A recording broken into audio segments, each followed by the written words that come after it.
The animations you're about to see are the amazing work of Sinderman. He is a pixel artist on Instagram, Twitter, and TikTok who creates pixel art of Drag Race queens as Pokemon trainers. And you can check out his stuff using the link in the description. Hello everyone, my name is Roberto Cristian, but you may call me Robbie for short, and today we're giving Pokemon teams to the cast of RuPaul's Drag Race Season 12. This video is a long-time request from a couple of you, as well as a little tribute to Heidi and Closet, who self-eliminated during her run on All-Stars 8, which I covered the last time. If you haven't seen that video, go check that out after you finish this one. You all know how this works by now. First 8 queens are the Pokemon Gym Leaders, the runners-up are the Elite 4, and the winner is the Pokemon League Champion. Without further ado, let's get started.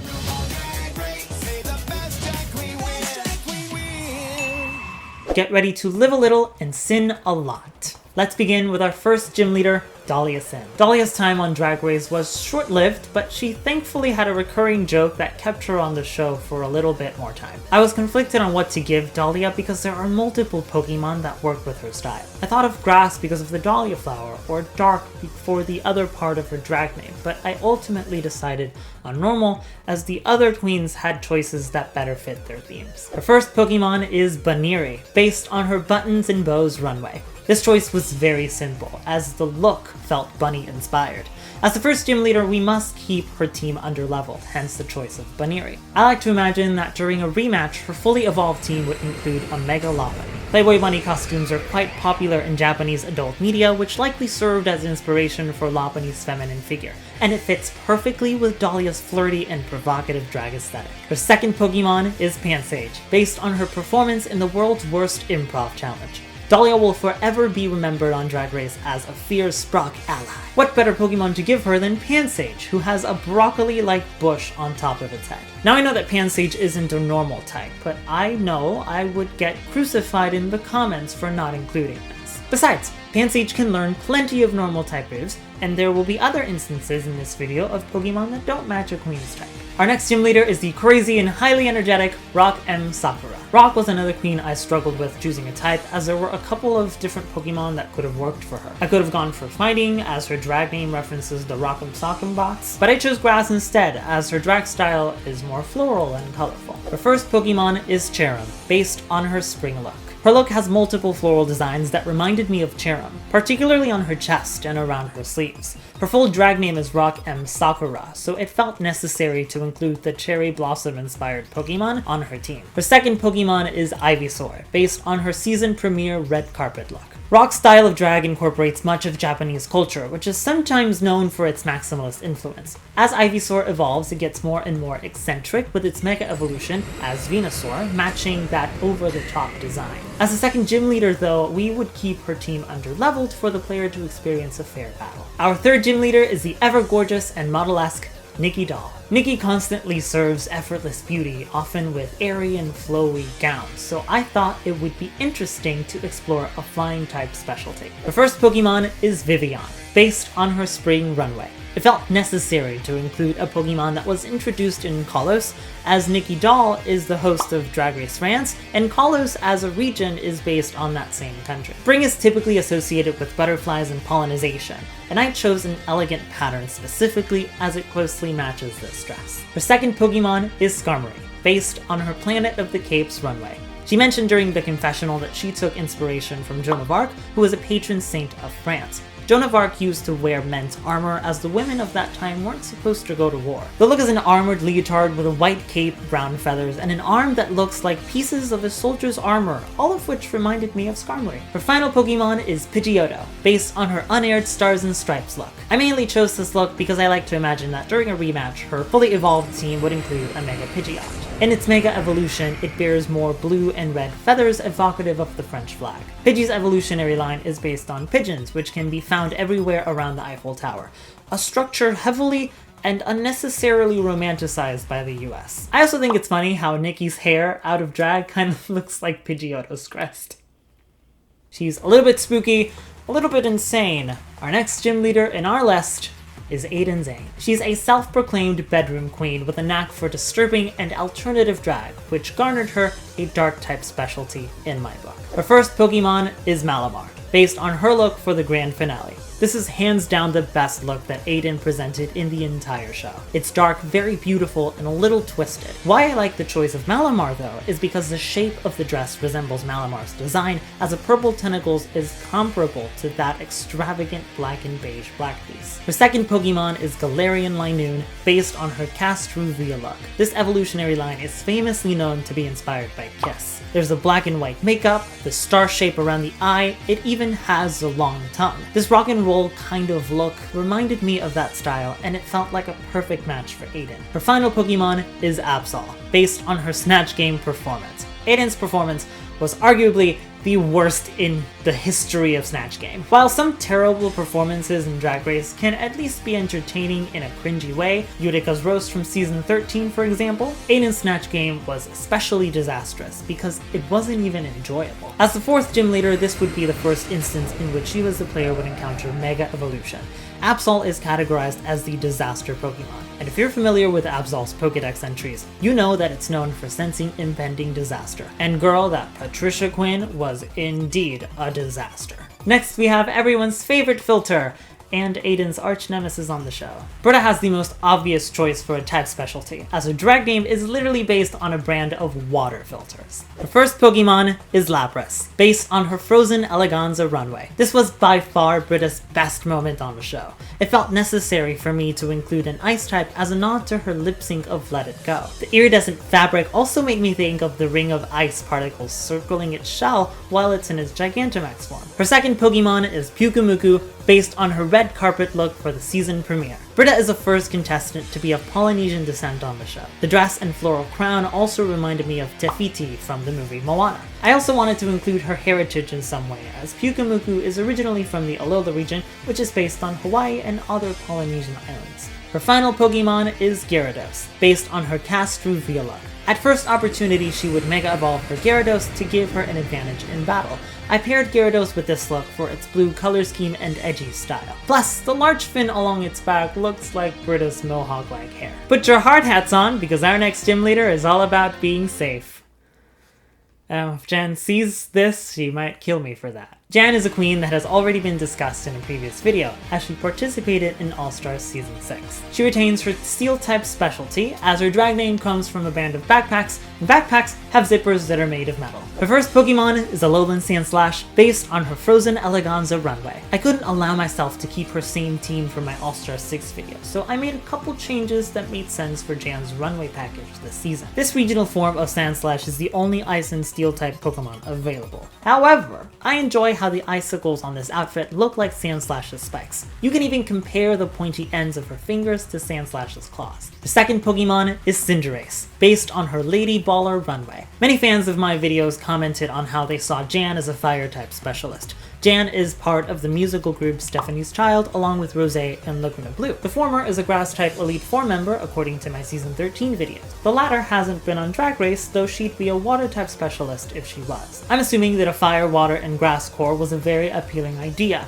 but I wholeheartedly disagree, considering that Lilac is Zhane's signature color, and she barely wore red during both her seasons. The choice of Cinderace is a bit of fan service that also makes sense for Zhane as a former soccer player. Cinderace can also learn Iron Head, so as to make sense with her Steel-type specialty. Her final Pokemon is Lucario, which I had based on her Blue Jean Baby runway from All-Stars 6. As her final Pokemon, Zhane would Mega Evolve her Lucario to make this battle more challenging. I really enjoy how the deep blues in Lucario's design contrast with this look. Lucario is an agile and versatile Pokemon, which further alludes to Zhane's previous experience with playing sports. Our final gym leader can contort her body in ways I cannot even imagine. I'm talking about Widow Von Du. Her drag name alludes to a Black Widow spider, which basically confirmed her bug-type specialty. Her first Pokemon is Axelgor, based on her Sparkle runway. This is a very fast Pokemon, which reminds me of Widow's energetic lip sync to Starships by Nicki Minaj. There's a couple of similarities between Axelgor and this outfit. Mainly, the helmet-like head resembles the pink curls of Widow's hair, and the changing sequins look like Axelgor's cloth-like membrane. Her second Pokemon is Ariados, based on her look for the grand finale. True to her drag name, she wore an outfit inspired by a Black Widow spider. Of all the arachnid Pokemon, Ariados is the closest to a Black Widow spider that we're gonna get. It has a bulbous abdomen abdomen and spiky legs that make it look just as creepy as the real thing. Her final Pokemon is Heracross, based on her cast reveal look. This outfit makes me think of the Dark Magician from Yu-Gi-Oh! It looks so similar to the actual look that it's probably inspired by it. Widow would unleash Mega Heracross, whose design has an orange lining around the joints of its body that matches the orange details of this look. We have defeated 7 gym leaders, but we still need a final challenge before heading towards the Pokémon League. This season's disqualification presents a unique opportunity for this video. If you don't know what I'm talking about, please do a quick Google search. Normally, we would have an 8th gym leader to complete the set of badges necessary to challenge the Elite Four. However, this region will have a tradition similar to that of Alola's Trials. Instead, you'll be facing a Totem Appletun, similar to the Totem Tomo-O from Ultra Sun and Ultra Moon. The Totem Pokemon from these trials can summon a maximum of 2 allied Pokemon to help them in battle. I think it would be appropriate if this Totem Appletun could summon a Cherrim and a Flapple. The former has the ability Flower Gift, which boosts attack and special defense during sunny weather, and it's a reference to the disqualified queen. The latter is Appletun other branching evolution, of which Appletun would also evolve from. Totem Pokemon also sometimes have held items to make the trial more difficult. Since Appletun is 4 times weak to ice, let's have it hold a Yachi Berry, and give it the ability Ripen to double that berry's effect. The last detail we need is for the Totem Pokemon to gain a boost in every stat at the beginning of the battle, making this trial that much harder. With all the gym leaders defeated, and the final trial conquered, let's move on to the Elite Four. After 8 tough battles, we move on to the Pokémon League, the toughest challenge for any trainer who aspires the coveted title of Pokémon League Champion.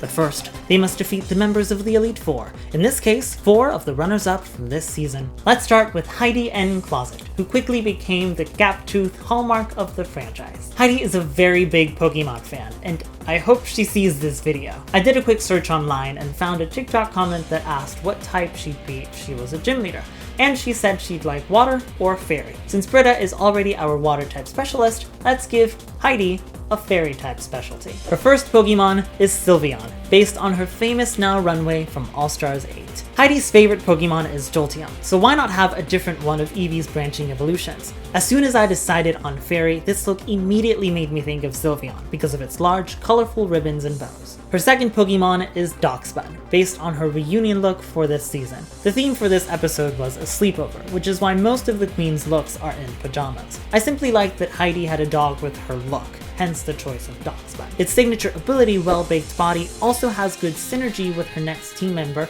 as its defense increases by 2 stages when it's hit by a fire type move. That third Pokemon is Tinkaton, based on her famous Forever runway from All-Stars 8. This look was inspired by Ruby Rod from the movie The Fifth Element. The main connection for me is the cane, as Tinkaton's comically large hammer, to me, symbolizes that extravagant and over-the-top style this character has. Heidi has also embraced the gap in her front teeth as part of her brand, and looking at Tinkaton's design, it kinda has one too. Credit for this choice to Ollie Dreamer on TikTok, who thought of this before I did. Her final Pokemon is Gardevoir, based on her look for the grand finale. If we're to continue with the Mega Evolution angle, there's only 2 realistic options for fairy types, and I wasn't about to include Audino in an Elite Four team. But you gave Willowpill and Audino for her alternate Universe Elite Four team! Nobody asked you.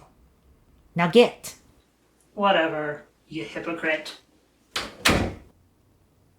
Anyway, I like how Heidi's hair kinda looks like Gardevoir's hair curls. This gorgeous gown also fits with Gardevoir's feminine and elegant design. Just like her friends Laverne, Deb, and Courtney, our next Elite Four member is Jackie, Miss Cox if you're naughty. Jackie is of Persian descent, or the southwestern region of Asia, which is known to have dry, arid, and desert-like environments. For this reason, I chose a ground type specialty, though I focused more on having an earthy team rather than solely ground types. Her first Pokemon is Gigalith, based on her makeover look. This area of the world is known for its precious gemstones, which reminded me of Gigalith's red crystals. One of Gigalith's abilities is Sandstream, which summons a sandstorm when it enters the field. This made Gigalith a perfect starting point, so I continued with this idea for the rest of her team. Her second Pokemon is Claydol, based on her Planet of the Capes runway. This beautiful headpiece she's wearing is meant to represent the third eye to ward off evil spirits. I went off of this concept for my choice of Claydol, as it has multiple eyes and a strong association with psychic power. Claydol is also said to have originated from clay dolls, made by an ancient civilization, which reminds me of medieval Islamic pottery. Her third Pokemon is Flygon, based on her Castru Vela.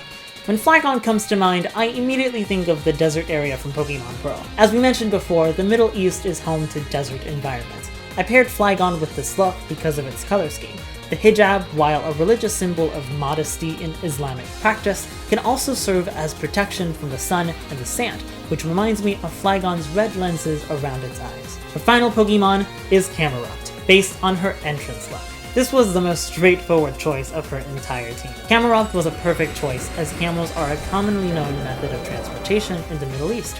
As with every other queen, Jackie would Mega Evolve her Camerupt at first opportunity. Our third Elite Four member is ready to dust away her opponents. We have the lovely Crystal Methyd. Crystal is a very bubbly and charming personality, but she also has a uniquely spooky side to her drag, so I decided on a ghost-type specialty. Her first Pokemon is Gourgeist, based on her fall runway. This is quite the obvious pairing, as the look incorporates a pumpkin, and Gourgeist itself is based on a pumpkin. Crystal has many colorful pieces of fashion, but this one has to be one of the most twisted, and I appreciate her for that. The second Pokemon is Chandelure, based on her reunion look. This choice was also pretty straightforward. The look is inspired by Ebenezer Scrooge from the movie A Christmas Carol. I thought Chandelure was a perfect choice for this camping concept, as she had a candle throughout the entire episode. The third Pokemon is Poltegeist, based on her Snatch Game performance. Crystal in this episode portrayed Poppy, who's best known for her music and telling you that she's Poppy. I'm Poppy. I thought of Poltegeist as Poppy to me has a very delicate look, almost like porcelain, which in turn reminds me of porcelain tea sets. This train of thought then led me to the concept of Tessemancy, the magical art of reading tea leaves to predict the future. It's a skill that divination wizards possess when they tend to have quirky personalities, which I think is what Crystal was trying to go for. She had the potential to make this character funny, and she was in the beginning, but there wasn't enough depth to her performance to make it memorable. Her final Pokemon is Bayonet, based on her Castru Vela. This is yet another example of the twisted and spooky part of her drag aesthetic. Bayonet borrows some design traits from gestures, like the zigzagging ribbon trailing off the back of its head, which reminds me of Crystal's entrance look and signature makeup. I also really enjoy how Bayonet's design during its Mega Evolution shares similarities to this look, such as the long and baggy sleeves and having zippers all around its body, or stitches in Crystal's case. Our final Elite Four member is the gorgeous camp counselor, Gigi Goode. When I started choosing types for each queen, I remembered a pointed comment that said Gigi should be fairy or else they would unsubscribe.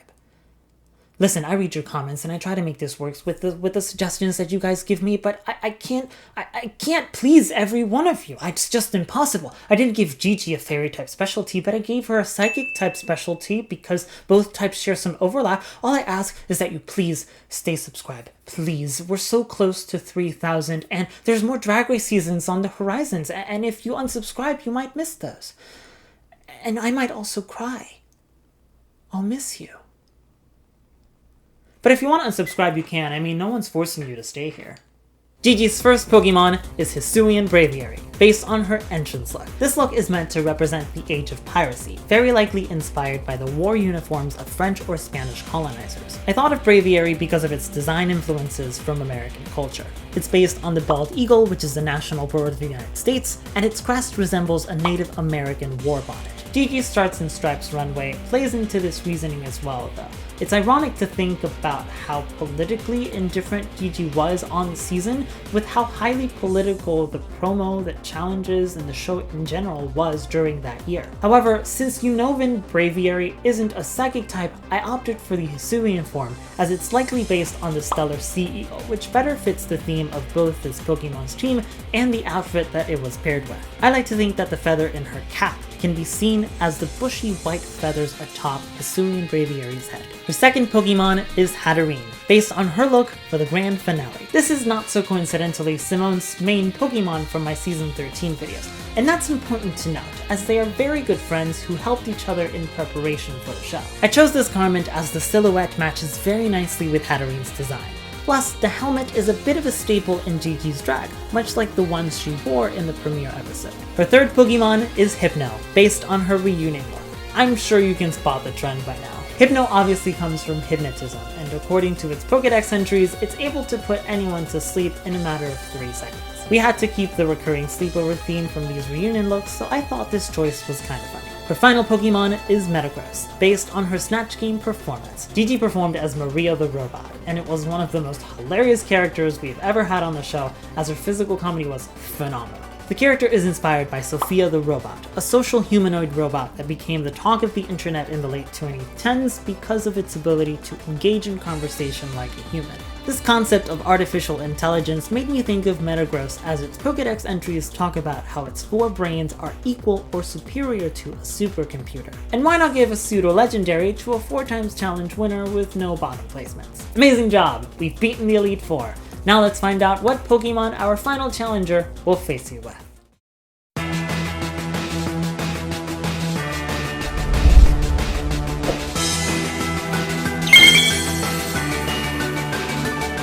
At last, we've reached our final challenge. One more trainer stands in our way of becoming the Pokémon League Champion. Jaida Essence Hall has the most unique story of any winner from this franchise. She was originally cast on the season as an alternate for a different queen who suddenly dropped out. We experienced a pandemic, protests in the news, and a very politically charged election season. Most notably, we saw the infamous disqualification of a frontrunner from this season. These many circumstances collectively propelled her to the finale. Against all odds, Jaida proved through sheer talent she was worthy of her title. Her first Pokemon is Saucebuck, based on her What Lies Beneath runway from All-Star 7. The theme for this runway was reveal upon reveals. Jaida showcased 4 beautiful garments themed after the 4 seasons, all in a single changeable outfit. I gave her an autumn form Saucebuck since the final garment is my favorite of the 4. Her second Pokemon is Primarina, based on her all glowed up runway from All-Star 7. Her look is essentially Vegas showgirl meets The Little Mermaid meets giant neon sign. I chose Primarina as it's widely regarded as a beautiful Pokemon, and Jaida brands herself as the essence of beauty. It has good chemistry in battle with Saucebuck, as they can both take on each other's weaknesses. The third Pokemon is Porygon Z, based on her pleather principal runway from All-Star 7. This look is inspired by what Jaida described as one of her favorite movies, The Matrix. I'm very proud of this creative choice, as Porygon Z's constant twitching makes for a great reference. There's a glitch in The Matrix. This is the final Pokemon from Jaida's team that I presented in my All-Star 7 video. The next half of her team, though, will focus solely on her looks from Season 12. Her fourth Pokemon is Musharna, based on her reunion look. Once again, we have to mention the sleepover theme. Musharna is heavily associated with dreaming and sleeping, so the choice was absolutely perfect. So much so that the 5th generation games had a Dream World feature with Musharna as its mascot. In terms of battling, it can counter Porygon Z's weakness to fighting. 5th Pokemon is the Alolan Ninetales, based on her Frozen Eleganza runway. This is another choice that was rooted in her Essence of Beauty tagline. The runway category obviously references its ice typing. I like to think that her hair and the crown-like headpiece resembles Ninetales' multiple tails. Her final Pokemon is Salamence, based on the look for the final lip sync for the crown. It's only fair to give the most powerful trainer in this region a very powerful pseudo-legendary Pokemon. When I was choosing Mega Evolutions for each queen, it dawned on me that her retractable orange cape looked very similar to Mega Salamence's crescent-shaped wing. Jaida would of course Mega Evolve her Salamence at first opportunity, which would make for a very tough battle. What do you think of my choices? Did I pair the queens with the right Pokemon? Let me know in the comments below, and subscribe for more Pokemon content coming your way. Thank you so much for watching, leave a like if you enjoyed this video, and as always, I appreciate you being here. Bye!